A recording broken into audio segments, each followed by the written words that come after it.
자기의 육체를 위하여 심는 자는 육체로부터 썩어질 것을 거두고 성령을 위하여 심는 자는 성령으로부터 영생을 거두리라.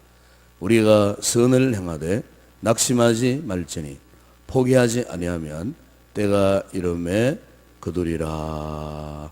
아멘. 그 셰익스피어가 위인을 세 가지 유형으로 그가 분류를 냈습니다. 먼저 하나는 날 때부터 위대한 사람으로 태어나는 사람이 있다고 했습니다. 그리고 다음은 노력해서 또 위대해지는 사람이 있다고 합니다. 그리고 또 한 부류는 위대한 인간이 될 것을 강요당한 사람이 있다는 것입니다. 그런데 이 셰익스피어가 이 위인 가운데 위 세 부류 가운데에 마지막에 위대한 인간이 될 것을 강요당한 사람이 가장 흥미로운 사람이라 그렇게 이야기를 했습니다. 여기에 강요당한 사람이라고 하는 말은 어떤 환경, 어떤 외부적인 환경에 의해서 위인이 되는 경우를 그가 말했습니다. 예를 들면은 유명한 철학자 가운데 이 소크라테스라는 사람이 있습니다. 소크라테스. 이 안 믿는 사람들은 세계 4대 성인을 이야기할 때에 꼭 이 소크라테스를 언급할 정도로 사람들이 소크라테스를 선인으로 그렇게 이제 취급을 했습니다. 그런데 이제 사람들이 왜 소크라테스가 이렇게 유명한 철학자가 될 수밖에 없었는가? 그것은 그가 아내를 잘못 만났기 때문에 그렇게 될 수 있었다는 겁니다. 유명한 이 소크라테스의 그 부인이 악체로 소문이 났습니다. 아주 못된 아내로 소문이 났다 그 말입니다. 그래서 아내를 잘못 만나가지고 일평생토록 그 아내 때문에 고초도 당하고 부끄러움도 당하고 그래서 그 아내를 잘못 만나가지고 가정생활이 워낙 재미도 없고 그래서 전전긍긍하면서 과연 인생이 무엇인가 그래서 인생을 좀 더 깊이 생각하게 되었고 그러다 보니까 그가 유명한 철학자가 되었다 그렇게 이야기를 합니다. 그러니까 그것도 외부적인 어떤 요소에 의해 갖고 이 소크라테스가 그의 인격이 그의 내면이 갈고 닦이고 그래서 하다 보니까 그가 이렇게 참 철학자로서 세계 4대 성인 가운데 한 사람에 들어갈 정도로 그와 같은 삶을 살게 되었다는 것입니다. 아마 여러분 이 진주 보석을 잘 아시지 않습니까? 바다에서 생산되어지는 이 진주가 그냥 쉽게 이 보석으로 만들어지는 것이 아닙니다. 이 조개살에 이물질이 들어가서 스치고 고통을 당하고 했을 때 거기에서 또 이물질이 나와서 그 이물질이 생기면서 그것이 오랜 시간 동안 굳어졌을 때에 비로소 사람들이 갖기를 열망하는 아름다운 그런 진주로 거듭나는 것을 우리는 잘 알고 있습니다. 여러분 오늘 우리의 신앙도 저는 그렇다고 생각합니다. 오늘 우리의 믿음도 신앙은 절대로 쉽게 만들어지는 게 아닙니다. 믿음이 어느 날 하루아침에 불쑥 생기는 것이 결코 아닙니다. 우리가 야고보서 1장 3절에 보시면 거기 이런 말씀이 있습니다. 이는 너희 믿음의 시련이 인내를 만들어내는 줄 너희가 알미라고 그렇게 말씀하지 않습니까? 그러니까 오늘 우리의 신앙이 어떻게 만들어진다고요? 오랜 시련, 역경을 인내하고 그리고 이겨낼 때에 드디어 하나님께서 인정할 만한 그런 믿음이 만들어지는 거예요. 어느 날 쉽게 믿음이 절대로 생기지 않다는 것입니다. 오늘 우리가 한 해를 살 때에 각종 어려운 문제가 있을 수도 있습니다. 남이 알지 못하는 힘든 고통도 당하고 좌절할 때도 있고 때로는. 그런데 우리가 이와 같은 인생의 어려운 문제들, 역경들, 좌절할 수밖에 없는 어떤 절망적인 상황, 그런데 여러분, 우리가 분명히 기억할 것은 우리 성도들이 믿음으로 이 모든 상황을 바라보면은 결국 뭡니까? 사람들은 알아주지 못해도 내가 당하는 역경 눈물 속에 우리 주님께서 반드시 함께 하신다는 사실이죠. 내가 믿음으로 살기 위해서 발버둥을 치고 눈물을 흘리면서 인생의 음침한 골짜기를 지난다 할지라도 그때 나 혼자 그 골짜기를 지나가는 것이 아니고 우리 주님께서 우리의 눈물을 다 기억하시고 주님께서 우리와 함께 하신다는 사실. 그래서 우리가 그 어려운 역경을 통과하게 되면은 결국 우리가 상상하지 못할 그런 기쁨의 열매를 하나님께서 주신다는 겁니다. 우리 시편 120편 5절에 보면은 시인은 이런 고백을 했습니다. 눈물을 흘리며 씨를 뿌리는 자는 기쁨으로 거두리로다. 그래서 눈물을 흘리며 씨를 뿌리는 자는 그랬습니다. 눈물을 흘리며 씨를 그냥 뭐 쉽게 이렇게 그냥 뿌리는 것이 아니고 분명히 말씀하지 않습니까? 눈물을 흘리며 씨를 그 믿음 생활은 저는 그렇게 표현하고 싶어요. 우리가 눈물을 흘리며 씨를 뿌리는 그 과정이 믿음입니다. 믿음 생활. 이 신앙생활이 그런 거예요. 우리가 신앙생활을 하면은 마냥 기쁘고 마냥 즐겁고 절대 그렇지 않습니다. 반드시 우리가 믿음 생활을 잘하려고 하면 할수록 눈물이 필요해요. 눈물로 씨를 뿌리는 그 과정이 필요합니다, 여러분. 이게 없으면은 믿음의 사람으로 온전하게 연단되지 못해요. 세워질 수가 없어요. 종종 우리 성도들 가정에 갑작스러운 어려움을 당하고 이렇게 질병의 고통을 당하고 어제는 주님하고 통화를 하면서 제가 참 너무 참 가슴이 아프고 그래서 참 인간적으로 생각하면은 얼마나 낭망스러운 순간이겠어요. 제가 전화를 해서 은혜를 주고 용기를 심어주고 담대하게 믿음을 가지라고 고민도 했습니다만 그게 우리 신앙생활입니다, 여러분. 그게 우리 믿음 생활이에요. 오히려 문제가 없으면은 우리의 신앙 다 팔아먹어버립니다. 문제가 없으면 문제가 있어야 된다 그 말입니다. 시련의 골짜기가 있어야 제대로 된 믿음 생활을 한다 그 말이에요. 문제가 있어야 하나님을 제대로 붙들어요. 문제 없어 보세요. 하나님 안 붙듭니다, 여러분. 찾지도 않습니다. 기도하는 자리에 나오지도 않습니다. 찬양도 제대로 하지를 못해요.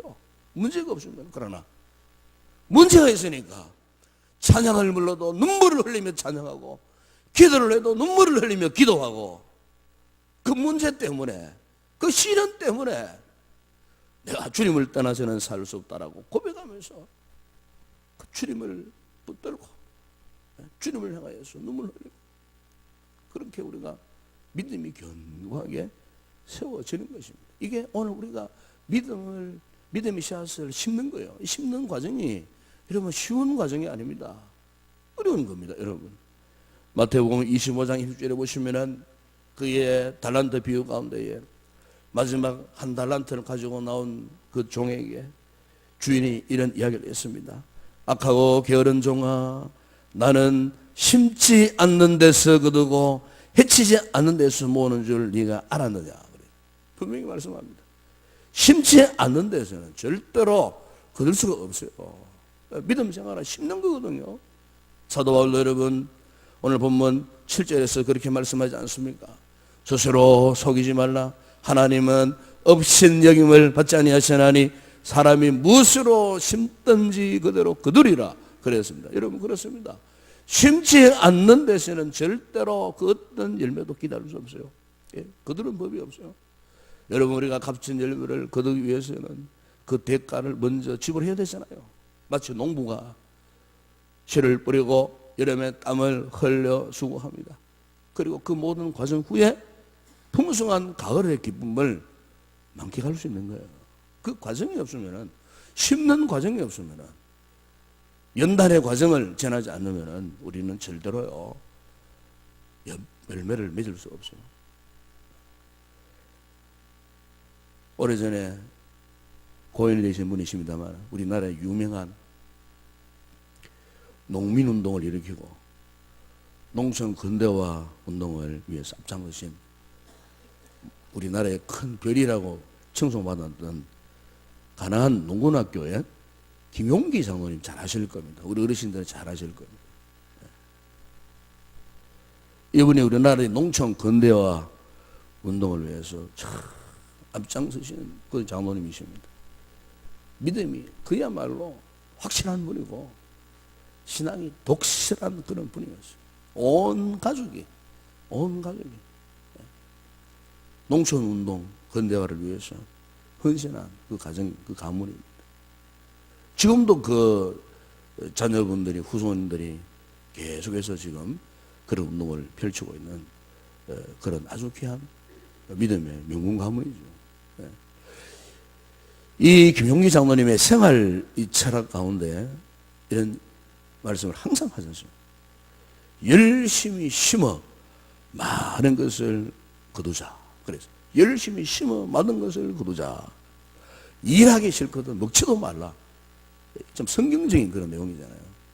이번에 일평생토록 이런 생활 철학을 가지고 항상 세 가지를 강조했습니다. 근면해야 되고, 그리고 봉사해야 되고, 희생해야 되고, 이런 강조를 했어요. 근면, 봉사, 희생. 그래서 그래야 많은 열매를 거둔다는 사실을 이분이 항상 강조를 했어요.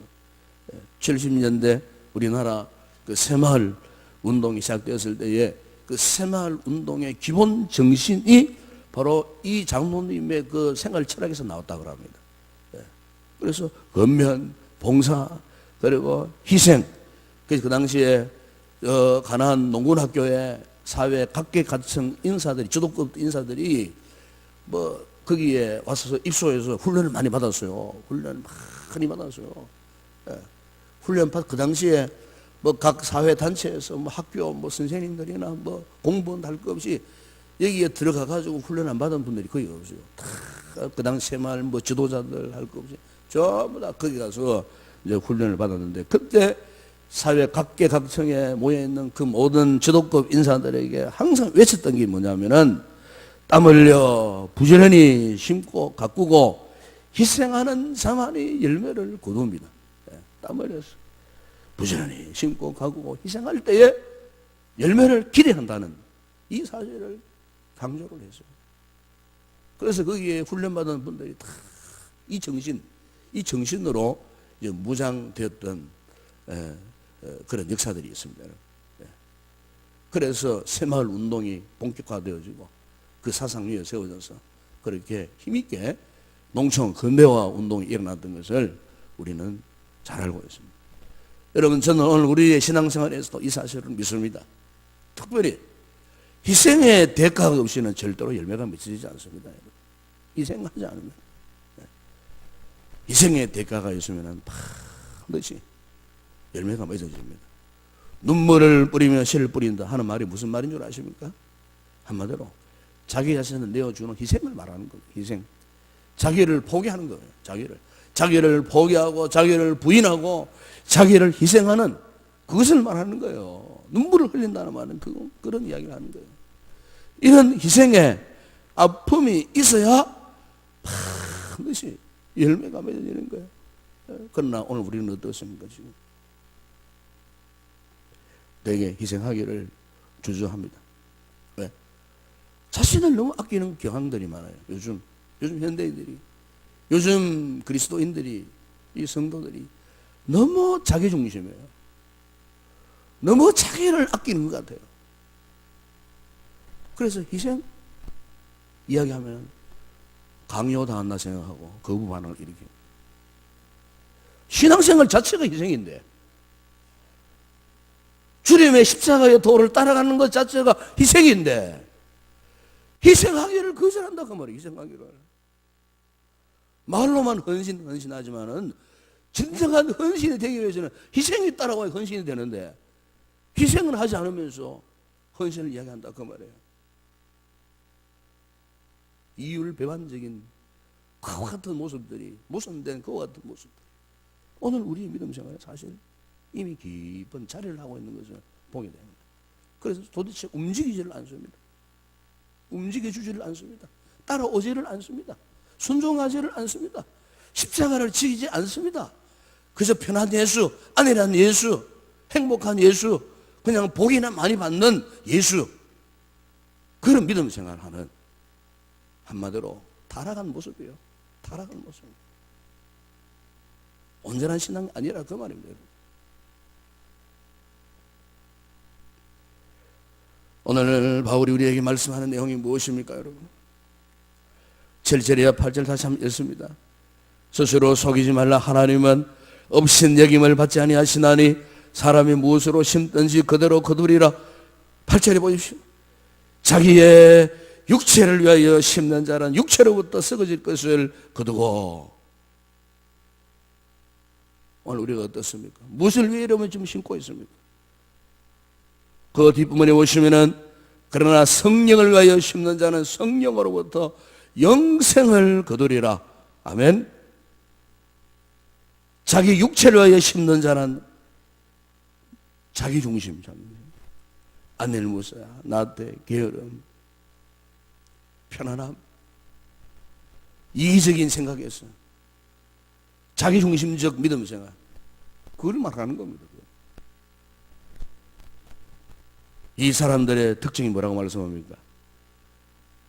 그 문제는 자신들 스스로 속일 뿐만 아니고 하나님을 하나님으로 인정하지 못하는 결과에 빠진다고 말씀합니다. 즉 하나님을 경외하거나, 오늘 본문에 그렇게 표현하지 않습니까?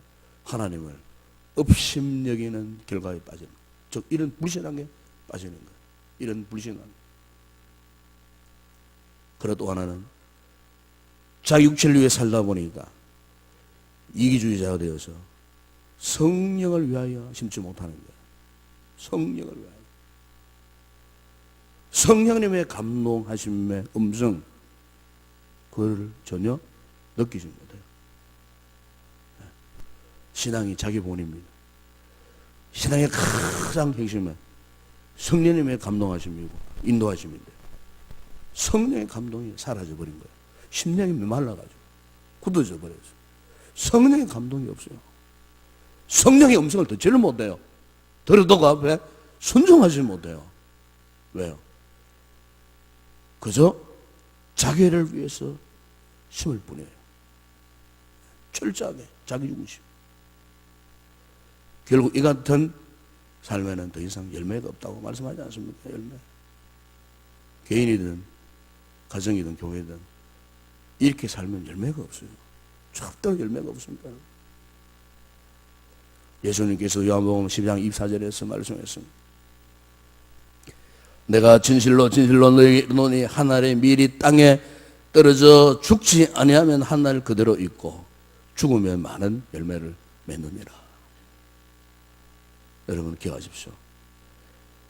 희생의 아픔이 있어야 반드시 열매를 얻을 수가 있습니다. 특별히 우리가 신앙을 위해서 이 한 해 동안 주의 몸된 교회를 위하여 주님을 위하여 심으면요, 반드시 하나님께서 때가 되면은 열매를 거두는 그런 축복의 역사들이 일어납니다. 온 성도들이 한 해 동안 정말 우리가 일심으로 한번 주님 앞에 한번 희생하시고 헌신하시고 한번 섬겨보세요. 반드시 열매가 맺어집니다. 특히 여러분 개인적인 신앙생활 속에 반드시 그런 복된 열매가 맺어지게 되어 있습니다. 희생하지 않고서는 절대로 우리가 열매를 기대할 수 없어요. 이게 여러분 믿음의 씨를 뿌리는 과정입니다. 여러분. 일본의 유명한 이 기독교 문학가였던 엔토 슈사쿠라는 분이 쓴 유명한 책이죠. 침묵이라는 책이 있습니다. 이 책은 당시 일본에서 예수를 믿다가 박해받는 이 그리스도인의 그 모습을 이제 그린 아주 감동적인 유명한 책입니다. 거기 보면은 어느 날 시골 농부 두 사람이 예수님 때문에 이제 관가에 붙들려 갔어요. 결국 이 두 사람이 결국 바닷가에 세워진 십자가 형틀에 이제 묶여서 죽어가고 있었어요. 끊임없는 강요를 당합니다. 지금이라도 늦지 않았으니까 너희들이 예수를 부인하면은 살려줄 것이다 하는 협박을 계속 받습니다. 그런데 오히려 그들은 마지막 십자가 형틀에 묶여서 그곳에서도 하나님을 찬양합니다. 하나님께 감사의 기도를 드리면서 죽어가고 있습니다. 이 같은 모습을 누가 지켜봤냐면은 네덜란드의 선교사로 파송받은 한 신부가 그 같은 모습을 보다가 너무나 괴롭고 너무나 고통스럽고 너무나 안타까워서 하나님 앞에 절규하면서 울부짖으면서 기도를 했어요. 하나님, 저들을 도와주십시오. 당신의 능력을 나타내어 주십시오. 어찌하여 당신은 이렇게 청문만 하고 계십니까? 그때 신부의 귓가에 하늘로부터 음성이 들려왔습니다. 주님의 음성이었습니다. 나는 침묵을 하고 있는 것이 아니라 저들과 함께 고통을 함께 하고 있느니라. 그런 음성이 들렸어요.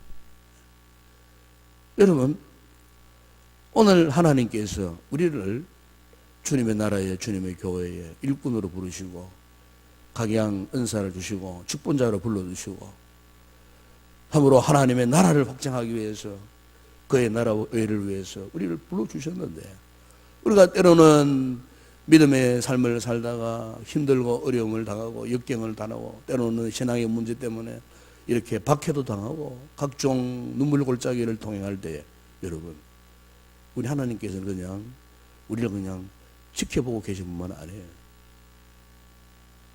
우리와 함께 동행하는 분이십니다. 우리와 함께 주님은 하늘 보좌에서 함께 눈물 흘려주시는 분이에요. 이걸 여러분 아시기 바랍니다. 이 사실을 알면은요, 절대 외롭지 않아요. 더 이상 고통스럽지 않아요. 오히려 십자가를 지는 것이 신앙의 문제 때문에 내가 희생당하는 것이 오히려 영광스러운 거예요. 이 은혜를 깨닫게 되면은 어떤 손해를 보더라도 오히려 손해를 본다 생각이 안 되어져요. 다 내가 주님을 위해서 당하는 일이다. 그렇게 믿어지는 거지.